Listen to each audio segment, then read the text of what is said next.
جب انسان بری طرح پھنس جاتا ہے، اس کے حالات بہت زیادہ ٹائٹ ہو جاتے ہیں، بظاہر مشکل حالات سے نکلنے کا کوئی راستہ نظر نہیں آ رہا ہوتا، تو ایسے عالم میں مسلمانوں کے پاس ایک ہی چیز ہوتی ہے، ایک ہی کرنے کا کام ہوتا ہے جو مسلمان کرتے بھی ہیں، اور وہ ہے اپنے رب سے دعا کرنا۔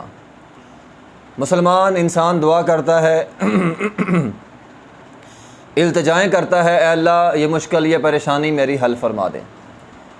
بعض اوقات انسان کی یہ دعائیں بھی قبول ہوتی ہوئی انسان کو نظر نہیں آتی، انسان دعا کر رہا ہوتا ہے لیکن مشکلات دن بدن بڑھتی جا رہی ہیں، پریشانیاں دن بدن بڑھتی جا رہی ہیں، ان پریشانیوں سے بظاہر نکلا نہیں جا رہا ہوتا، تو ہماری یہ دعائیں بھی ہمیں قبول ہوتی ہوئی نظر نہیں آتی۔ آخر اس کی کیا وجہ ہے؟ دعاؤں کی قبول نہ ہونے کی بہت ساری وجوہات ہو سکتی ہیں، جن میں سے ایک وجہ آج آپ کے سامنے بیان کروں گا۔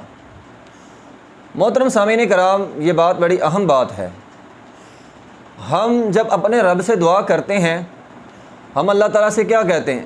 انسان کوئی اگر بیمار ہے تو وہ کہتا ہے اللہ میری بیماری صحیح کر دے، اگر کوئی پریشان ہے تو کہتا ہے اللہ میری پریشانی صحیح کر دے، کاروبار نہیں چل رہا، بندہ دعا کرتا ہے اللہ میرا کاروبار جو ہے وہ چل نہیں رہا، کاروبار چلا دے۔ اسی طرح اگر کوئی اسٹوڈنٹ ہے، طالب علم ہے، وہ دعا کرتا ہے اللہ مجھے پاس کر دے، اور اے اللہ مجھے فلاں پوزیشن دے دے، اے اللہ مجھے فلاں نوکری دے دے۔ اور اسی طرح انسان اپنی اولاد کے بارے میں دعا کرتا ہے اللہ میرے یہ بچے ہیں، میری اولاد ہے، ان کے لیے فلاں چیزیں ان کو جو ہے وہ دے دے۔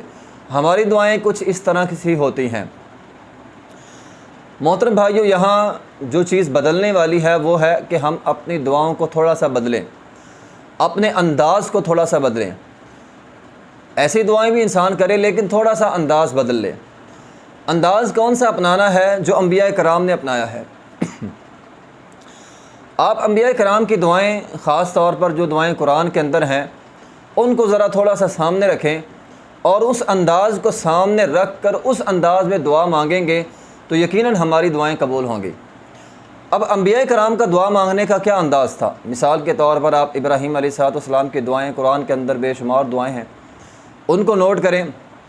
رب اجعلنی مقیم الصلاۃ، آپ دیکھیں نا پریشان بھی ہے، مصیبت بھی ہے، لیکن وہ دعا مانگ رہے ہیں کہ اللہ مجھے نمازی بنا دے۔ دعا کیا ہے؟ مجھے نمازی بنا دے۔ ومن ذریتی، اللہ میری اولاد کو بھی نمازی بنا دے۔ ہم تو کہتے ہیں اللہ میری اولاد کو فلاں دے دے، فلاں دے دے، فلاں دے دے، مجھے بھی فلاں دے دے، لیکن وہ کیا دعا کر رہے ہیں؟ اے اللہ مجھے بھی نمازی بنا دے، میری اولاد کو بھی نمازی بنا دے۔ رب اجعلنی مقیم الصلاۃ ومن ذریتی، ٹھیک ہے۔ اسی طرح اگر ہم نبی علیہ السلام کی دعا کو سامنے رکھیں تو نبی علیہ السلام دعا کیا مانگتے تھے؟ ربنا آتنا فی الدنیا حسنہ وفی الآخرۃ حسنہ، اے اللہ میری دنیا بھی بہتر بنا دے، اللہ میری آخرت بھی بہتر بنا دے۔ تو اس میں ہمارے لیے کیا سبق ہے کہ جب ہم نے دعا مانگنی ہے، ایک تو جب ہم نے دعا مانگنی ہے ہم نے یہ نہیں کہنا کہ اللہ مجھے دے، اس جملے سے زیادہ بہتر ہے اے اللہ ہمیں دے، یعنی جمع کا صیغہ استعمال کرنا۔ انبیاء کرام عمومی طور پر جمع کا صیغہ جو ہے وہ استعمال کرتے تھے جب بھی کوئی چیز مانگتے تھے۔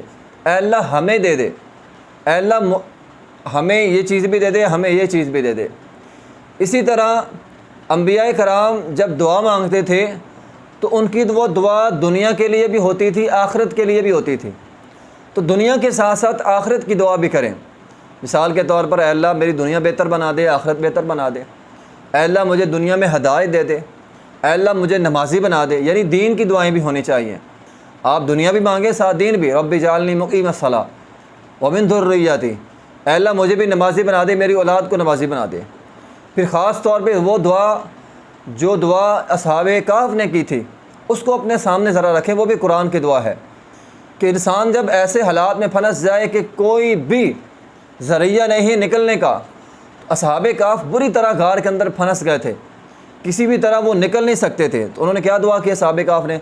ربنا آتنا من لدنک رحمہ وہیئ لنا من امرنا رشدا، اے اللہ ہم تجھ سے، جمع کا صیغہ بھی بولا، اے اللہ ہم تجھ سے رحمت کا سوال کرتے ہیں، اے اللہ اپنی رحمت سے ہمارے معاملات درست فرما۔ کتنی اچھی دعا ہے، اور میں تو کہتا ہوں یہ قرآن کی دعا ہے، سورہ کہف ہے، آیت نمبر 10 ہے، آپ قرآن کھول کے اس دعا کو اچھی طرح یاد کر لیں، ربنا آتنا من لدنک رحمہ وہیئ لنا من امرنا رشدا، اور اس دعا کو کثرت سے پڑھا کریں۔ جہاں معاملات بالکل زیادہ مشکل ہو جائیں گے تو اللہ تعالیٰ وہاں پہ امید کی کرن جو ہے وہ انشاءاللہ روشن کرے گا، اور انسان کے معاملات جو ہیں وہ درست ہوں گے اس دعا کو کثرت سے پڑھنے کی وجہ سے۔ اسی طرح آپ دیکھ لیں موسیٰ علیہ السلام کی دعا، وہ بھی نبی تھے، بالکل ہم کہتے ہیں ہمارے کاروبار نہیں ہے، مشکلات ہیں، مصیبتیں ہیں، یہ ساری صورتحال کا سامنا موسیٰ علیہ السلام کو کرنا پڑا تھا۔ جب ان کے ہاتھوں سے ایک بنی اسرائیل کا بندہ قتل ہو گیا، وہاں سے نکل گئے، اب ان کے پاس کاروبار بھی نہیں ہے، گھر بھی نہیں ہے، کھانے کو کچھ نہیں ہے، بالکل دنیاوی لحاظ سے کچھ بھی نہیں ہے ان کے پاس۔ اب انہوں نے یہ نہیں کہا اللہ مجھے کاروبار دے دے، مجھے جو ہے وہ کھانے کے لیے کچھ دے دے، فلاں بھی دے دے، فلاں بھی دے دے، رہنے کے لیے گھر بھی نہیں تھا اللہ وہ بھی دے دے، بلکہ انہوں نے بڑی جامع معنی دعا کی۔ کیا دعا کی؟ اب موسیٰ علیہ السلام نے کہا رب انی لما انزلت الی من خیر فقیر، اے اللہ مجھے ہر قسم کی بھلائی دے دے، میں محتاج ہوں ہر قسم کی بھلائی لینے کے لیے۔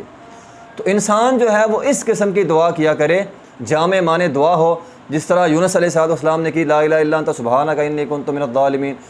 اب مچھلی کے پیٹ میں انسان بظاہر قید ہو تو نکلنے کی کوئی نہ کوئی صورت ہوتی ہے، لیکن مچھلی کے پیٹ میں تو انسان تصور نہیں کر سکتا کہ میں وہاں سے نکل سکوں گا، لیکن انہوں نے وہاں پہ دعا کی اللہ میں گناہ گار ہوں، میں نے ظلم کر لیا ہے، یہ بھی اعتراف ہے اپنے رب کے سامنے، اللہ میں نے ظلم کر لیا، اللہ مجھے اس مصیبت سے نکال۔